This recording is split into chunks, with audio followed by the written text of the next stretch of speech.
Now, come on, Mr. Drug Expert. I've wondered this. Yeah. What exactly is methadone and Suboxone? I'll tell you, I've always wanted to try methadone because I've tried Suboxone and it's very lackluster, but I've heard methadone feels better.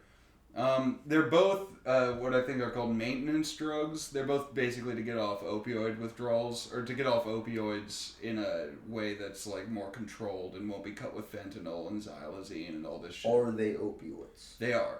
Okay. So Suboxone's interesting. They make Suboxone and Subutex, but it's an opioid that lasts like, I forget if it's like 12 or 24 or even up to 72 hours. It's a very long-acting opioid. And it has, Subutex is just the opioid. The idea is both of these are very long-lasting, so you only have to take it once a day. You don't have to shoot up 4 times a day or something like that. Is that pretty unique for opioid? Is there any other opioid that does that? They're the two of the longest acting ones. It's rare to find other opioids that last that long. Do you know were they developed specifically for that purpose? They were probably developed for the purpose of just a generalized painkiller, and they found it happened to be very good for getting people off of these. So for benzos and alcohol, the typical way that you get off of them is with another long-acting drug that acts on the GABA system of the brain, which is what Xanax, like drugs like benzos, Valium act on, and what alcohol acts on. And Valium is that drug. Right. Because it lasts, I think, 48 hours of active effects, and it's like in your system for 102 hours, something like that, 112. I forget how exactly it works out. But the idea is that if you take a long-acting drug, you only have to take it infrequently, and you can slowly lower your dose so that you're not going through withdrawals at all. You just slowly taper off until you feel nothing and can stop taking it entirely. Right, or you feel minimal withdrawals, like when you finally get all the way off of it. Yeah, like but ideally you taper off slow enough that you feel literally no withdrawals. That is the ideal medical way of doing it. Got you. And so it's rarely done that way. A lot of times patients will have some kind of withdrawals, but it's in an ideal world that is what you do, and it is possible. So Suboxone, Methadone are designed to wean people off of harder, shorter acting opioids. Exactly. And Suboxone does that they're both long acting opioids. They have slight differences in terms of how they feel. Methadone is an opioid and an NMDA antagonist, which is like ketamine. So it has another level of effect that provides, I think, more recreational effect in terms of like it's more enjoyable to users, which can be helpful just for like if they're struggling not to do heroin, something that feels a little bit better might not hurt. Right. But it's also a liquid, so you have to go in and get this liquid every day. Whereas Suboxone, they usually give you several pills, and you take them home frequently.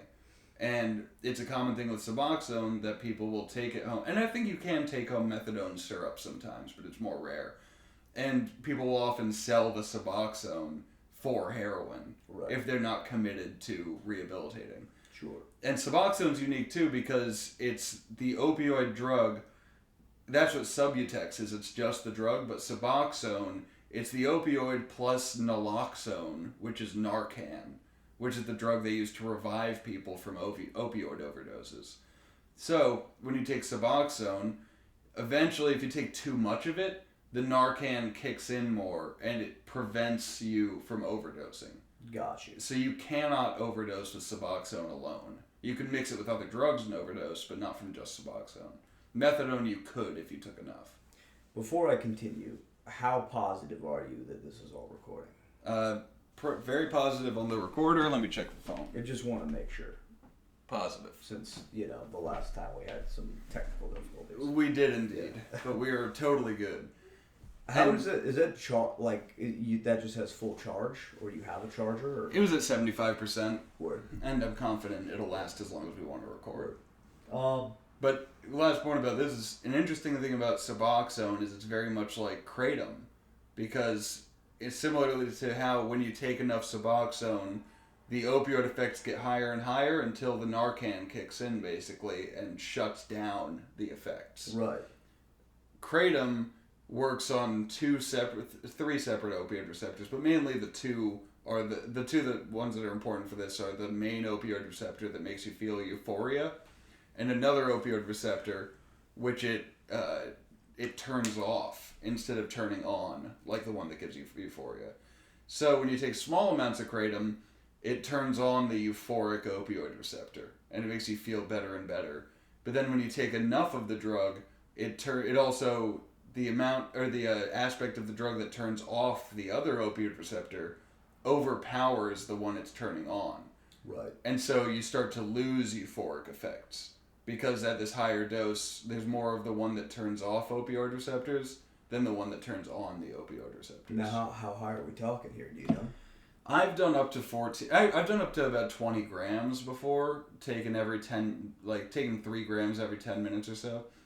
I don't think I've experienced a significant dulling of effects from that. Right. But lately I've been feeling like 5.4 grams feels a little bit more euphoric and stronger than 7. So it might be that it happens at a lower dose than I thought. Wow. Yeah. Now, do you know how long it would take to taper someone off of Suboxone? Off of Suboxone, it's tough because... Like, why? Because I feel like it gets a bad rap sometimes. It does, because it's harder to quit than heroin in some ways because of how long it lasts. Basically, the longer it lasts, the longer the withdrawals last. So, with, say, Percocet, which lasts about 6 hours of a high, that will kick in withdrawals very quickly, which is why it's not great for tapering. But the withdrawals will be shorter. You might only feel withdrawals for 4 days to a week. Right. Heroin might be more like a week to 10 days because it lasts like 8 to 12 hours. And then Suboxone or something like Methadone that lasts more like 12 to 24 hours might take 2 to 3, 4 weeks maybe to fully Goddamn. like move from one dose to a slightly lower dose. Right. And so that could be a month to move from one dose to another dose, and if you have to move down 8 doses before you quit, that's 8 months. So is the fear then that in weaning people from heroin to Suboxone, they're essentially like, okay, it's safer, but maybe not any easier to get off of? Yes, a lot of people have that complaint who go in to try to rehabilitate themselves, but scientifically it is a safer option for rehabilitation. Right. That's why I like Kratom as a potential rehabilitation agent. It's not, it's a plant, so it's not like any pharmaceutical company can really profit off of it, which is why it hasn't been adopted. And I think it's a lot of the reason why it's been petitioned to make it illegal. Yeah. Luckily, there have been anti-petitions which have prevented that from happening. But it's very beneficial to a lot of addicts trying to get off harder opioids, because it's a natural plant that's very affordable, and it can be used to slowly taper yourself off without the risk of overdose because of the part that shuts off the effect. Now, is it strong enough is the question to really replicate for people who are psychologically addicted? It's strong enough to stop withdrawals, and they will feel euphoria from it. They just might have to take a lot of it. Right. Like, there are... Even if someone who's been doing like high doses of heroin, they could theoretically switch over to kratom, and it wouldn't be the same, but enough to scratch the itch potentially. Yes, it would definitely help a lot, and they might have some withdrawal symptoms until they get accustomed to the kratom itself.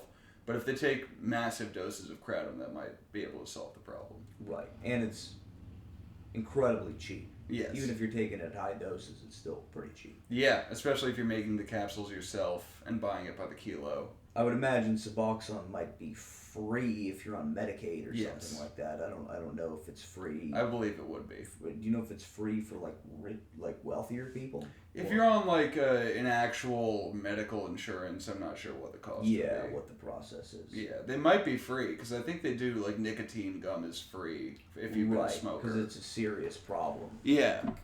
You know, to deal with the opioid crisis and all that.